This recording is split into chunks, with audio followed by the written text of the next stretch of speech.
Hello बच्चों।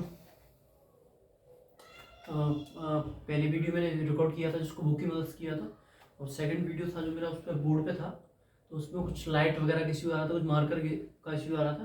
तो अगर आपको ऐसा लगे कि वीडियो क्लियर नहीं है तो आप अपने वीडियो के कमेंट बॉक्स में बता सकते हैं। मैं उसको फिर से एक बार रिकॉर्ड करके अपलोड कर दूंगा। आज हम चर्चा करने वाले हैं, हम एटम के बारे में चैप्टर 12th क्लास का जो है उसके बारे में चर्चा कर रहे हैं, जिसमें अपन बेसिक भी पढ़ रहे हैं एकेडमिक के साथ साथ थोड़ा सा एडवांस फिजिक्स की तरफ भी जा रहे हैं, जिसमें अभी तक हम चर्चा कर चुके हैं। सबसे पहले हमने थॉमसन मॉडल के बारे में चर्चा की। थॉमसन मॉडल एटम के स्ट्रक्चर को ठीक से नहीं समझा पाया था। उसके बाद हमने चर्चा की थी रदरफोर्ड मॉडल के बारे में, रदरफोर्ड में कि अल्फा स्कैटरिंग के बारे में चर्चा की। अल्फा स्कैटरिंग एक्सपेरिमेंट कैसे हुआ था। अल्फा स्कैटरिंग एक्सपेरिमेंट के बाद हमने रदरफोर्ड का मॉडल जो था उसने बताया था कि सेंटर पे आपका पॉजिटिव चार्ज और टोटल मास एटम का कंसंट्रेटेड रहता है। उस सेंटर को हम बोलते हैं, उस जगह को मतलब बहुत कम स्पेस में कंसंट्रेट रहता है, जिसको हम न्यूक्लियस बोलते हैं। और बाकी जो इलेक्ट्रॉन्स रहते हैं वो न्यूक्लियस के आसपास रैंडमली मूव करते हैं, चक्कर लगाते हैं। लेकिन उसने ऐसा नहीं बताया था कि वो किसी ऑर्बिट में घूमते हैं। उसने बोला था कि वो न्यूक्लियस के आसपास चक्कर लगाते हैं। दूसरा उसने एक और चीज बताई थी कि इलेक्ट्रॉन जो मूव करते हैं वो लगातार एनर्जी रेडिएट करते हैं। तो रेडिएट करते हैं, ये उसका ड्रॉबैक था। अगर पूछे ड्रॉबैक या डिमेरिट्स, मैंने लास्ट वीडियो में रिकॉर्ड भी किया था कि what was the demerits of the Rutherford model. तो रदरफोर्ड मॉडल के डिमेरिट्स यही थे कि रदरफोर्ड के अनुसार इस तरीके से कोई एटम है, इसमें न्यूक्लियस है, तो इलेक्ट्रॉन अगर ये मूव कर रहा है तो लगातार एनर्जी रेडिएट करेगा। तो लगातार एनर्जी रेडिएट करने से क्या होगा कि इसकी धीरे धीरे रेडियस कम होगी और धीरे धीरे ये आपका न्यूक्लियस में आकर मिक्स हो जाएगा और आपका एटम खत्म हो जाएगा, एटम डिस्ट्रॉय हो जाएगा। मतलब कुल मिला के बात यहाँ पे आकर रुक गई तब नहीं कि Rutherford model could not explain the stability of atom. अब उसके बाद जो आए, उनका साइंटिस्ट का नाम था नील बोर। रदरफोर्ड मॉडल आपका 1911 में आया। उसके बाद 1913 में आपके नील बोर आए, जिन्होंने जो रदरफोर्ड मॉडल की कमियां थी उनको कमी पूरी करते हुए अपना मॉडल दिया। एक बार देख लेते हैं अपन।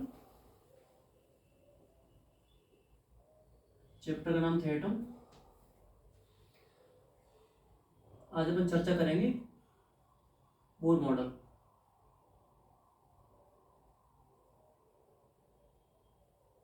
या फिर बोलो बोर एटॉमिक मॉडल। ठीक है, एटम के बारे में चर्चा करें, बोर एटॉमिक मॉडल।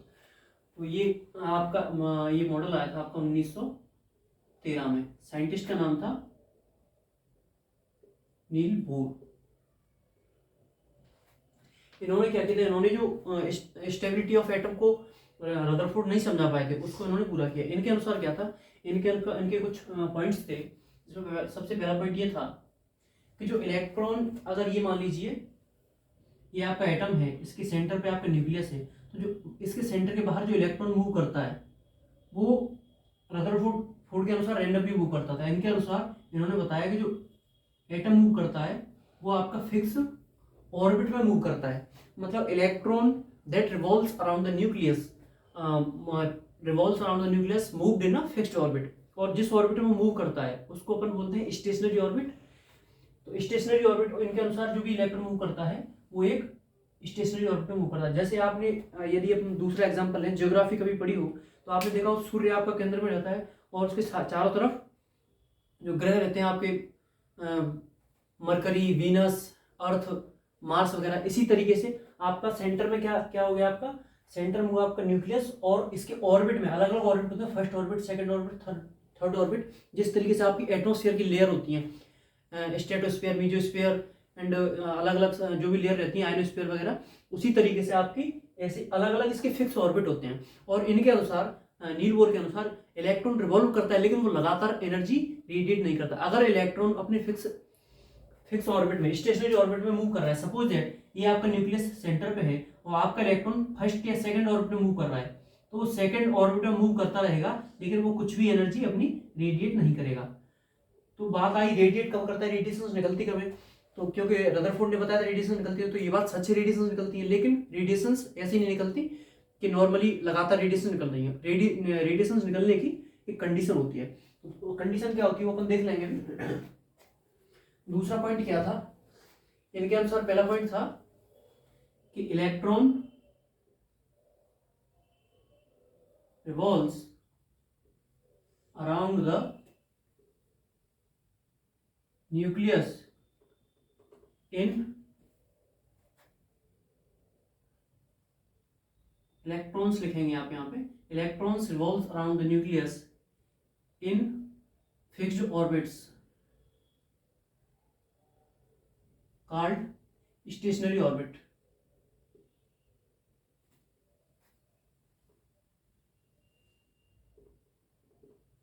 जो इलेक्ट्रॉन न्यूक्लियस के अराउंड मूव करते हैं वो एक स्टेशनरी या फिक्स्ड ऑर्बिट में मूव करते हैं।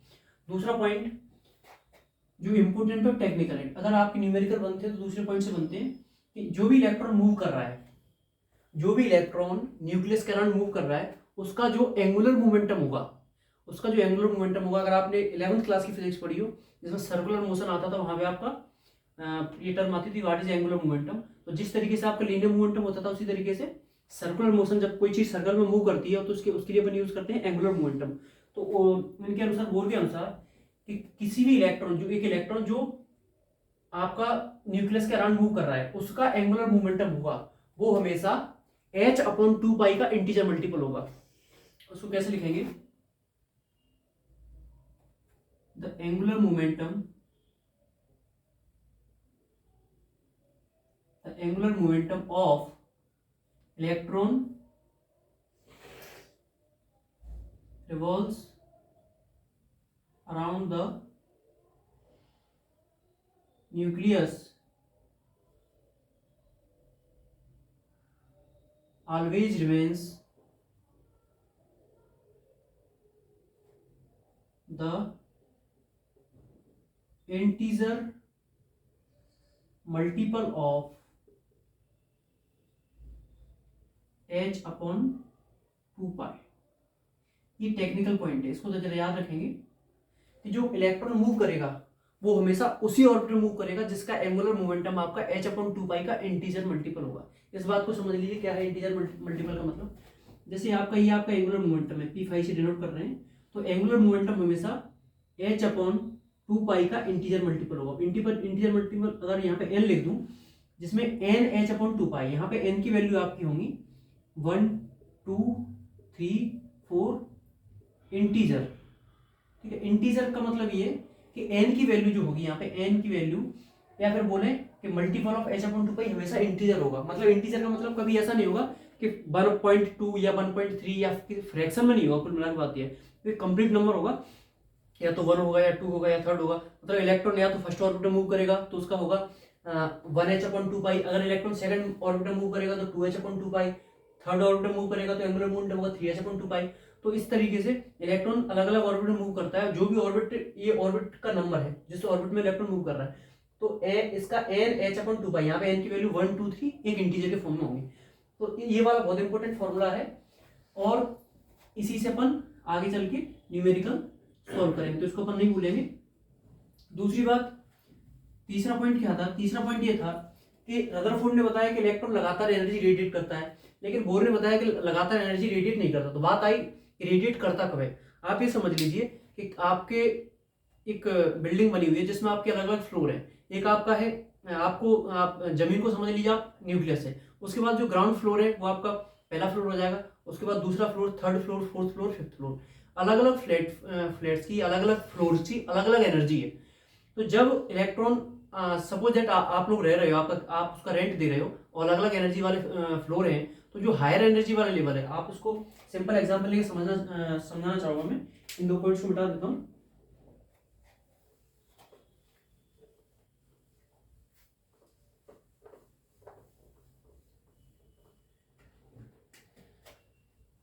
बड़ा सा डायग्राम बनाते हैं। ये आपका न्यूक्लियस हो गया, ये आपका एटम है, ये है आपका first orbit, second orbit, third orbit, और ये आपका फोर्थ ऑर्बिट। इस तरीके से इनफाइनाइट ऑर्बिट आपके,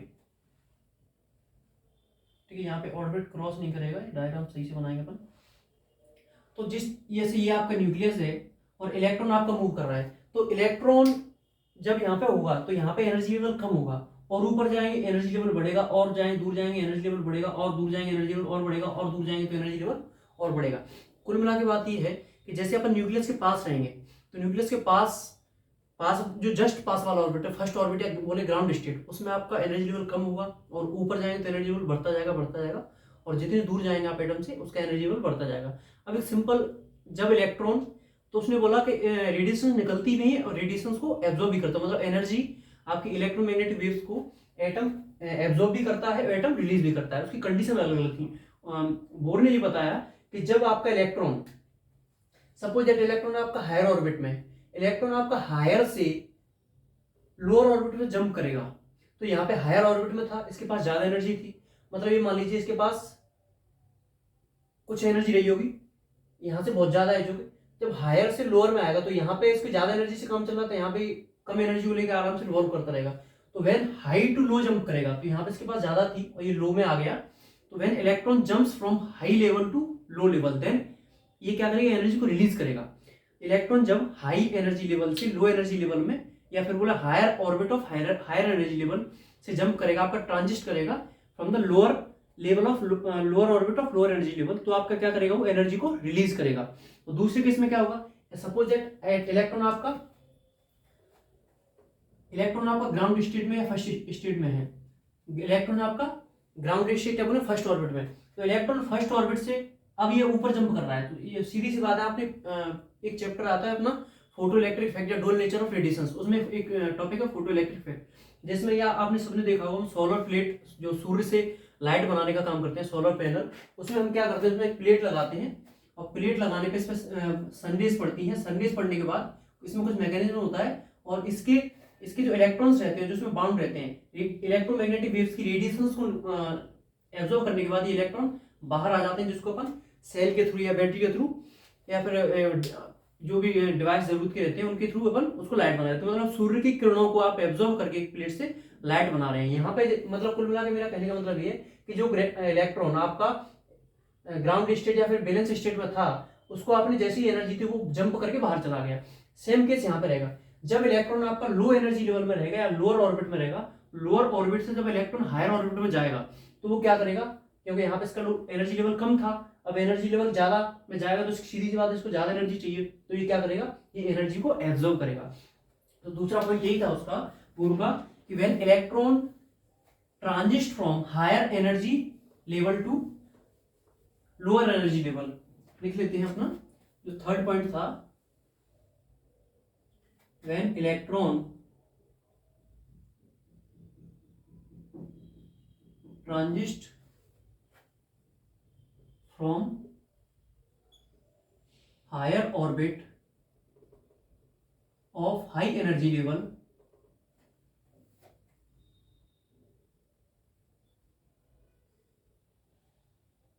to the lower orbit of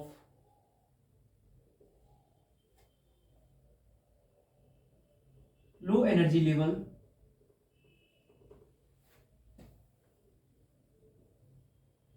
then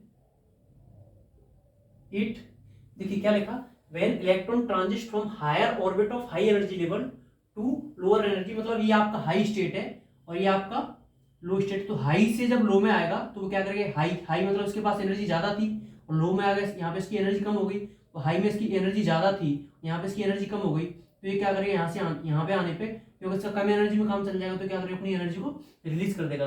लिखेंगे देन इट रेडिएट्स या फिर बोलेंगे release, it release it's energy. अब एनर्जी को रिलीज करेगा किस फॉर्म में करेगा, वो करेगा इन the form of electromagnetic waves, ठीक है। अगर आपने ध्यान से सुना होगा तो आपको बिल्कुल हमेशा के लिए कंसेप्ट क्लियर हो जाएगा कि इलेक्ट्रॉन जब हायर ऑर्बिट से लोअर में आएगा, तो हायर ऑर्बिट में उसके लिए उसके पास हाई एनर्जी थी, जब वो लोअर में आएगा तो लोअर में कम एनर्जी में कम चल जाएगा, तो वो क्या करता है, एक्स्ट्रा एनर्जी उसको वो रिलीज कर देगा। और इसका उल्टा करें कि व्हेन इलेक्ट्रॉन जंप बोले या ट्रांजिस्ट बोले, electron transits from lower orbit of low energy level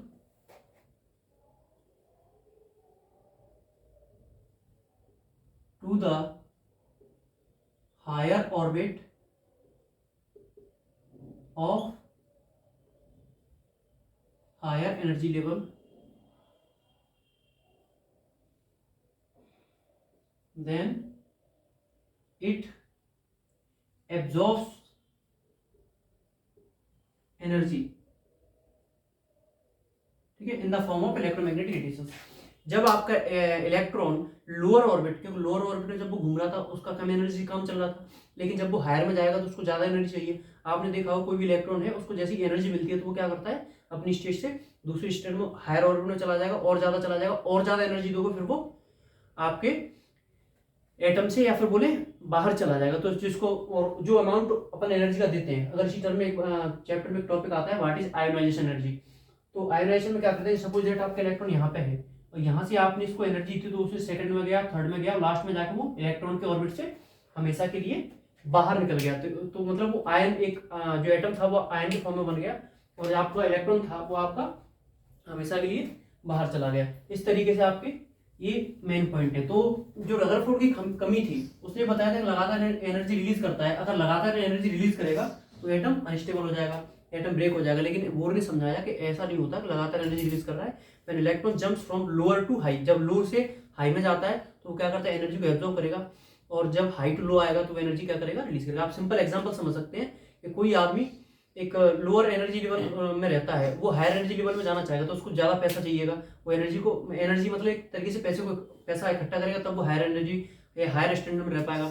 या कोई हायर स्टैंडर्ड में रहता है और वो लोअर में आना चाह रहा है तो वो अपना एक्स्ट्रा जो पैसा उसको दान कर देगा। इस तरीके से लो से हाई में जाने के लिए आपको एनर्जी जरूरत पड़ेगी, हाई से लो में आने के लिए आपकी एनर्जी रिलीज होगी, हाई टू लो। तो इस तरीके से आपके जो कंसेप्ट था आपका कि लगातार कब रेडिएशन निकलती है, कब रेडिएशन एब्जॉर्ब होती है, आई थिंक वो आपका क्लियर हो गया होगा। चौथा जो पॉइंट था, चौथा पॉइंट ये था कि जब कोई चीज सर्कल में मूव करती है तो आपने पढ़ा होगा कि जब कोई सर्कल में चीज मूव करती है उसमें सेंट्रीफ्यूगल फोर्स लगता है। तो सेंट्रीफ्यूगल फोर्स लगता है, जैसे इलेक्ट्रॉन आपका मूव कर रहा है, ये आप सेंटर का आपका न्यूक्लियस है, ठीक है, और आपका इलेक्ट्रॉन ऐसे मूव कर रहा है सर्कुलर मोशन में। तो सर्कुलर मोशन में मूव कर रहा है इसका मतलब सिर्फ सेंट्रीफ्यूगल फोर्स लग रहा होगा। अब सेंट्रीफ्यूगल फोर्स कौन दे रहा है उसको, ऐसा तो नहीं अपन कोई व्यक्ति बैठा है जो रस्सी बांध के घुमा रहा है, तो इस इलेक्ट्रॉन को सेंट्रीफ्यूगल फोर्स कौन दे रहा है, तो इस इलेक्ट्रॉन को सेंट्रीफ्यूगल फोर्स मिल रहा है आपके एटम के जो न्यूक्लियस का चार्ज है उससे। सपोज दैट इसका एटॉमिक नंबर है एटम का Z।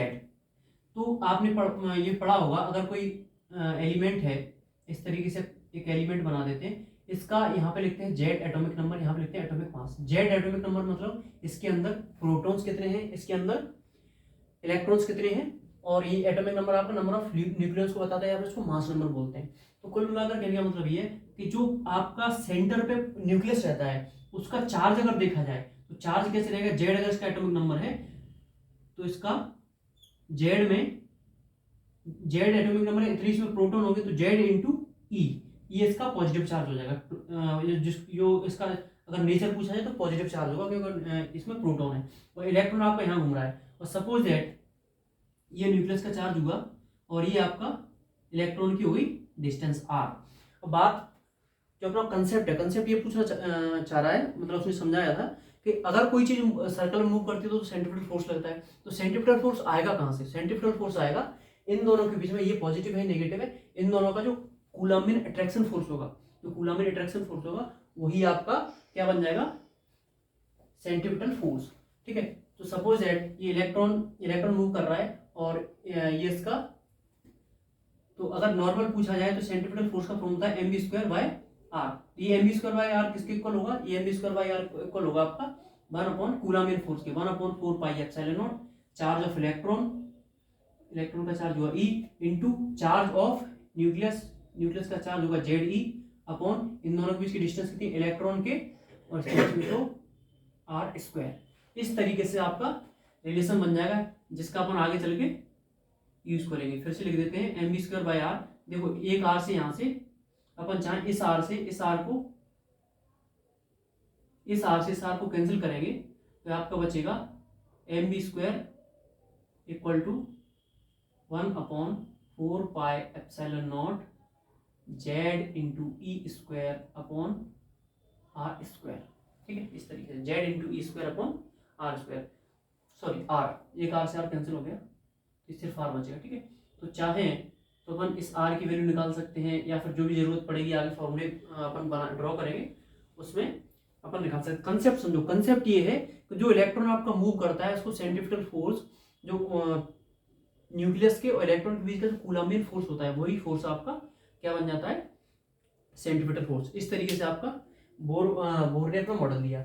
दूसरी 4-5 पॉइंट के बाद इस पे फिर अलग अलग डेरिवेशंस, अलग अलग जैसे वेलोसिटी, ऑर्बिटल वेलोसिटी बताओ, या फिर आप ये बताओ न्यूक्लियस की रेडियस, एटम की रेडियस क्या होगी, ऑर्बिट की रेडियस क्या होगी। इस तरीके से अलग अलग क्वेश्चन बनते हैं। क्वेश्चन बनने के साथ साथ इसकी कमियां क्या थी, क्या ऐसा था कि बोर मॉडल ने कंप्लीट एटम को समझा दिया था, तो हम बोले कि इसकी भी कुछ खामियां थी।